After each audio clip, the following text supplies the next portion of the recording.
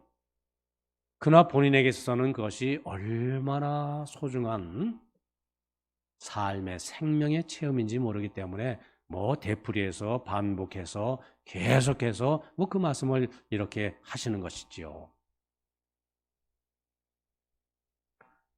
우리 모두가 그렇습니다. 얼마나 힘들고 어려운 삶의 시련이 우리에게 있었고요. 그리고 또 지금도 그 가운데 우리가 살고 있습니까? 그러나 우리는 분명히 믿습니다. 하나님의 구원의 손길이 나를 붙들고 계시다. 어떤 분이 이렇게 말합니다. 나는 모른다. 하나님이 나를 어디로 인도하실지. 그러나 나는 분명히 안다. 나는 하나님의 인도 가운데 살아가고 있다. 만일 하나님의 구원이 없다면 과연 우리는 어떻게 살고 있겠는가? 때마다 일마다 우리를 구원해 주시는 하나님의 그 손길 우리는 체험하고 있습니다. 우리는 이 하나님께 감사하면서 만약 그때 하나님이 나를 구원해 주시지 않았더라면 감사의 제목을 안고 또 오늘 우리의 삶을 세워나갑니다. 셋째, 만약 그때 하나님의 은혜가 없었더라면 다윗이 어떻게 되었을까? 말씀드린 대로 다윗에게 언제나 형통함, 언제나 좋은 일만 있었던 건 아니지요. 엄청난 어려운 시련들, 실패들, 역경들, 사망의 음침한 골짜기 얼마나 많았습니까? 예를 들자면은 도피 생활하던 중에 다윗이 잠깐 자리를 비운 사이에 아말렉 군대가 습격을 했지요. 다윗이 살고 있는 성읍들 다 불태웠고요. 다윗의 가족들, 다윗의 추종자의 가족들 다 종으로 노예로 끌고 갔지요. 그 많은 또 가축들 재산들 그거 다 약탈해 갔지요.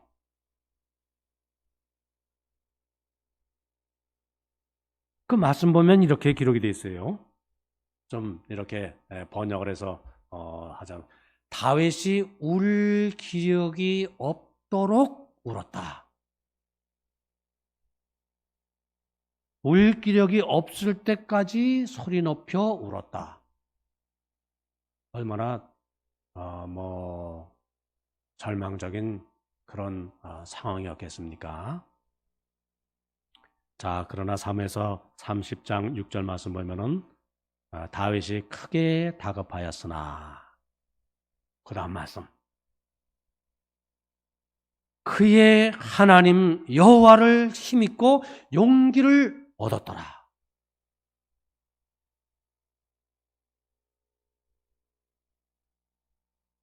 이게 믿음의 힘이지요. 여기에 신앙인의 위대함이 있지요. 아주 넘어지지 않도록, 아주 포기하지 않도록 하나님께서 다윗을 불러 일으키시고 그를 세워주셨습니다. 그래서 그는 승리감에 도취되어서 먹고 마시고 춤추며 그날 밤 그냥 그 큰 잔치의 유흥에 빠져있던 아말렉 군대를 추적해서요. 그 이후의 사건 우리가 다 알지요. 그 가족들을 다시 다 되찾고요. 또 빼앗겼던 것 전부 다 찾아왔습니다. 어찌 보면 이것이 우리의 인생이 아닌지 모르겠어요.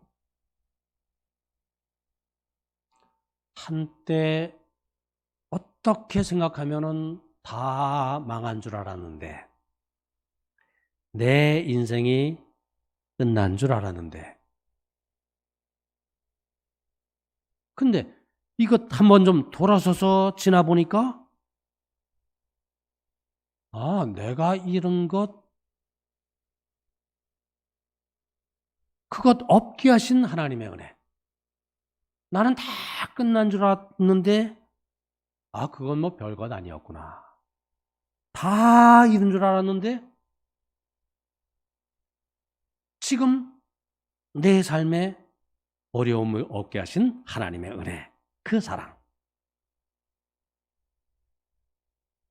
우리는 그 하나님의 은혜와 사랑을 결코 잃어버릴 수가 없습니다.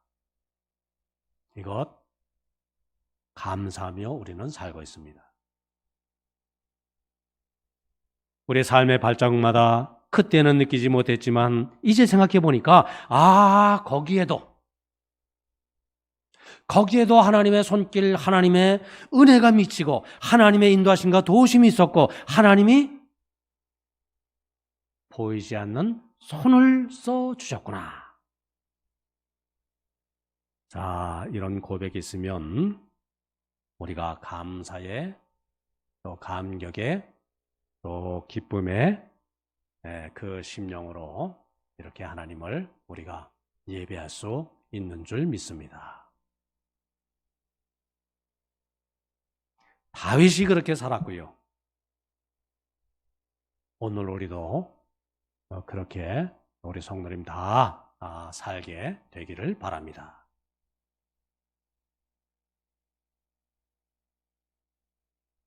좀 죄송스러운 말씀입니다만은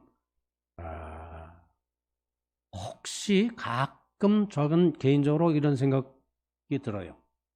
만일 내가 목사가 되지 않았더라면,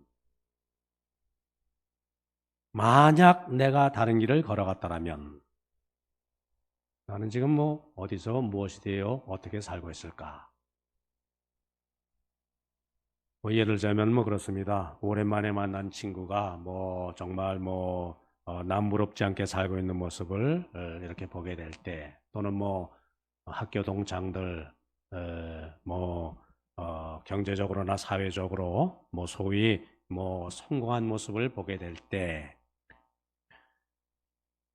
그 대화를 나누는 거 보면은 벌써 그 노후를 어떻게 즐길 것인가, 그런 의논들을 나눈 것을 옆에서 들을 때, 혹시 슬그머니 그런 생각이 들 때가 있어요. 내가 이 목회 길을 선택한 것, 이게 잘 선택한 것인가? 슬그머니 말이죠. 유혹, 불안, 여러 가지 복합적인 그런 마음이겠죠. 그들의 얘기를 이렇게 기울여 듣고 있으면요, 그들의 심령 속에는 뭐가 있냐면은, 이게 겉으로 드러나지 않지만은 마음 깊은 곳에 무엇이 있냐면은 영혼에 대한 갈증이 숨겨져 있어요. 인생의 많은 문제 속에서 아무리 가까운 친구에게라도 그것을 드러내고 싶어 하지 않는 마음의 어떤 응어리진 것, 상처, 그런 아픔, 그것이 숨겨져 있어요. 그런 모습을 발견하게 될 때 나의 이 선택은 하나님의 역사 속에서, 인도 속에서 되어진 것이다. 그런 것이구나. 이런 믿음을 더욱 굳게 이렇게 하게 됩니다. 또나 저는 매일 그저 새벽 시간에 새벽을 깨우고 주님의 전에 나와서 기도하시는 그 성도님들의 아름다운 모습, 그 얼마나 귀하고 얼마나 행복한 모습인지 참 정말 귀하고 복돼요. 평생을 주님 전에서, 그것도 새벽, 영혼의 제일 맑은 시간에 주님과 영적 대화를 나누는 것, 이것을 가장 큰 나의 삶의 기쁨으로 여기면서 이 좁은 문을 열고 좁은 길을 걸어가시는 그 성도들의 그 모습, 얼마나 귀한지 몰라요. 얼마나 복된지 몰라요. 그러면서 이렇게 나같이 부족하고 좀 게으르고 무엇보다도 새벽잠이 많은 나 같은 사람이 만일 이렇게 목사가 되지 않았더라면은 과연 저 성도님들과 더불어서 하나님을 가까이 하는 삶을 그 삶의 정말 그 단맛을 내가 이렇게 체험할 수 있었을까? 물론 여러 가지 아직 많이 부족하지만 만약 목사가 되지 않았더라면 과연 이 신앙의 복을 누릴 수 있었을까? 그런 생각을 매일매일 하게 됩니다. 만약 그때에 하나님이 우리 편에 계시지 아니하셨더라면 우리는 어떻게 되었을까? 우리 성도님들, 만약 하나님이 나를 하나님의 자녀로 선택하지 않으셨더라면, 만약 하나님이 나에게 구원을 베푸지 아니하셨더라면, 만약 하나님의 은혜가 내게 없었더라면, 과연 지금 우리는 어디서 무엇을 하고 있겠습니까? 우리가 이 하나님의 은혜를 깊이 좀 되새기며